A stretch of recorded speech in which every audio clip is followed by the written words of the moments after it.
Assalamualaikum warahmatullahi wabarakatuh. Di sini saya akan menceritakan sejarah berdirinya kota Cirebon menurut Suledraningrat yang berdasarkan pada naskah Babat Tanah Sunda dan Atja pada naskah Carita Purwaka Caruban Nagari. Cirebon pada awalnya adalah sebuah dukuh kecil yang dibangun oleh Ki Gedeng Tapa yang lama-kelamaan berkembang menjadi sebuah desa yang ramai dan diberi nama Caruban atau Campuran. Karena di sana bercampur para pendatang dari berbagai macam suku bangsa, agama, bahasa, dan adat istiadat. Mata pencaharian yang berbeda-beda untuk bertempat tinggal atau berdagang. Mengingat pada awalnya sebagian besar mata pencaharian masyarakat adalah sebagai nelayan, maka berkembanglah pekerjaan menangkap ikan dan rebon atau udang kecil di sepanjang pantai, serta pembuatan terasi, petis, dan garam. Dari istilah air bekas pembuatan terasi atau belendrang, dari udang rebon inilah berkembang sebutan cai rebon atau air rebon, yang kemudian menjadi Cirebon. Dengan dukungan pelabuhan yang ramai dan sumber daya alam dari pedalaman, Cirebon kemudian menjadi sebuah kota besar dan menjadi salah satu pelabuhan penting di pesisir utara Jawa, baik dalam kegiatan pelayaran dan perdagangan di Kepulauan Nusantara maupun dengan bagian dunia lainnya. Selain itu, Cirebon tumbuh menjadi cikal bakal pusat penyebaran agama Islam di Jawa Barat. Kita bahas siapa Ki Gedeng Tapa. Ki Gedeng Tapa atau juga dikenal dengan nama Ki Gedeng Jumajanjati adalah seorang saudagar kaya di pelabuhan Muarajati, Cirebon. Ia mulai membuka hutan ilalang dan membangun sebuah gubuk dan sebuah tajug atau jalagerahan pada tanggal 1 Syuro 1358 di tahun Jawa, bertepatan dengan tahun 1445 Masehi. Sejak saat itu, mulailah para pendatang mulai menetap dan membentuk masyarakat baru di desa Caruban. Selanjutnya, Ki Gedeng Alang-Alang Kuwu atau Kepala Desa Caruban yang pertama diangkat oleh masyarakat baru itu adalah Ki Gedeng Alang-Alang. Sebagai pangraksa bumi atau wakilnya, diangkatlah Raden Walang Sungsang, yaitu putra Prabu Siliwangi dan Nyimas Sumbang Larang atau Subang Keranjang, yang tak lain adalah putri dari Ki Gedeng Tapa. Setelah Ki Gedeng Alang-Alang wafat, Walang Sungsang yang juga bergelar Ki Cakrabumi diangkat menjadi penggantinya sebagai Kuwu yang kedua dengan gelar Pangeran Cakrabuana. Masa Kesultanan Cirebon.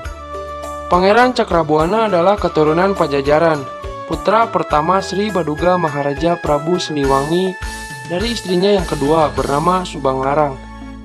Nama kecilnya adalah Raden Walang Sungsang. Setelah remaja dikenal dengan nama Kian Santang. Ia mempunyai dua orang saudara seibu, yaitu Nyai Lara Santang atau Syarifah Mudaim dan Raden Sangara.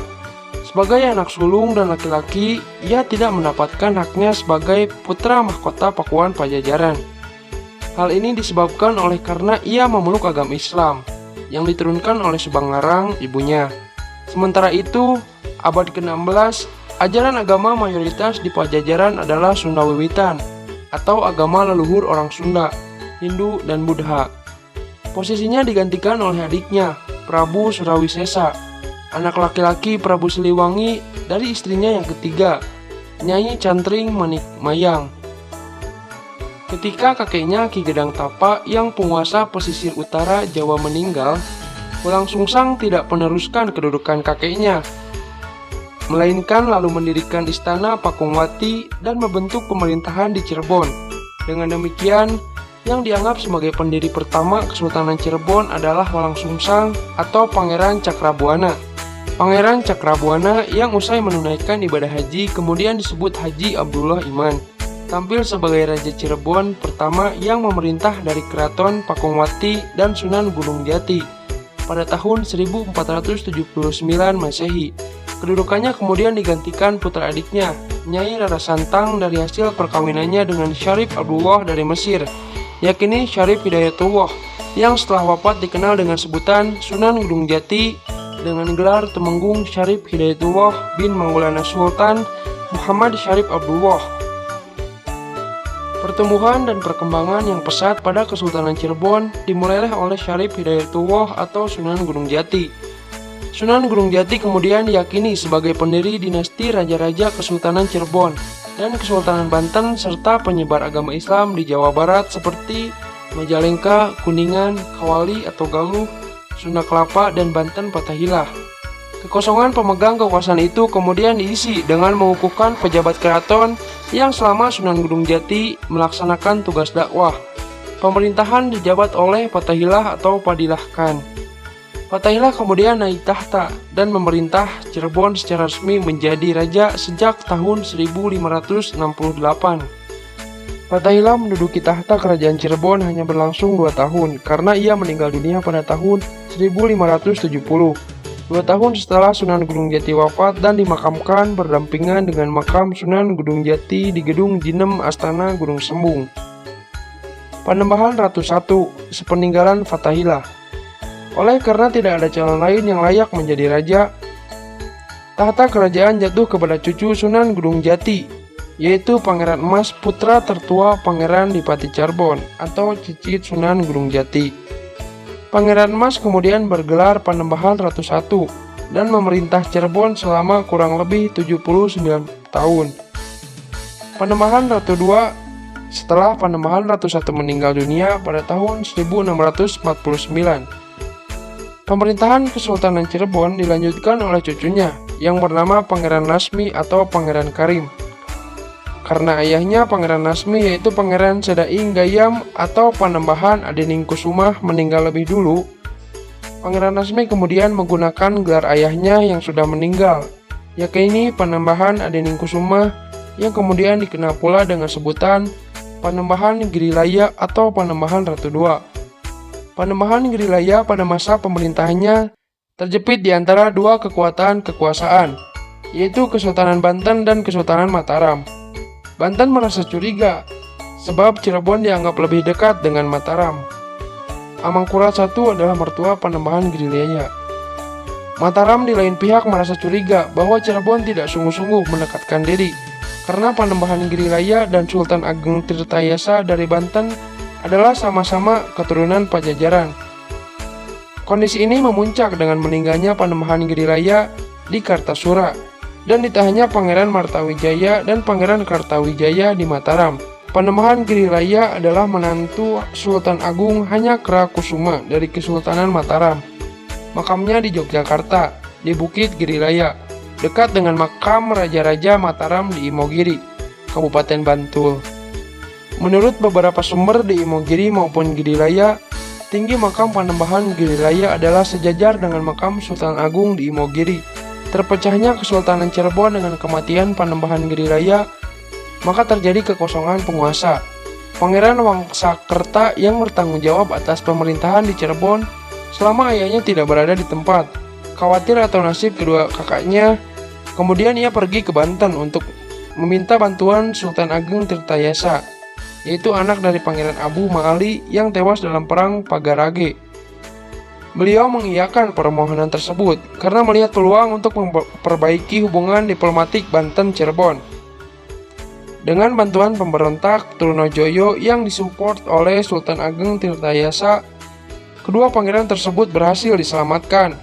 Namun rupanya Sultan Agung Tirtayasa melihat ada keuntungan lain dari bantuannya pada kerabatnya di Cirebon itu. Maka ia mengangkat kedua pangeran yang ia selamatkan sebagai sultan, Pangeran Mertawijaya sebagai sultan kesepuhan, dan Pangeran Kertawijaya sebagai sultan Kanoman. Sedangkan Pangeran Wangsakerta yang telah bekerja keras selama 10 tahun lebih hanya diberi jabatan kecil. Taktik pecah belah ini dilakukan untuk mencegah agar Cirebon tidak beraliansi lagi dengan Mataram. Perpecahan pertama pada tahun 1677. Pembagian pertama terhadap Kesultanan Cirebon dengan demikian terjadi pada masa penobatan 3 orang putra Panembahan Girilaya, yaitu Sultan Sepuh, Sultan Anom, dan Panembahan Cirebon pada tahun 1677. Ini merupakan babak baru bagi Keraton Cirebon, di mana kesultanan terpecah menjadi 3 dan masing-masing berkuasa dan menurunkan para sultan berikutnya. Dengan demikian, para penguasa Kesultanan Cirebon berikutnya adalah Kesultanan Keraton Kesepuhan Pangeran Martawijaya dengan gelar Sultan Sepuh Abi Makarimi Muhammad Samsudin, Sultan Kanoman. Pangeran Kartawijaya dengan gelar Sultan Anom Abi Makarimi Muhammad Badruddin, Pangeran Wangsakerta.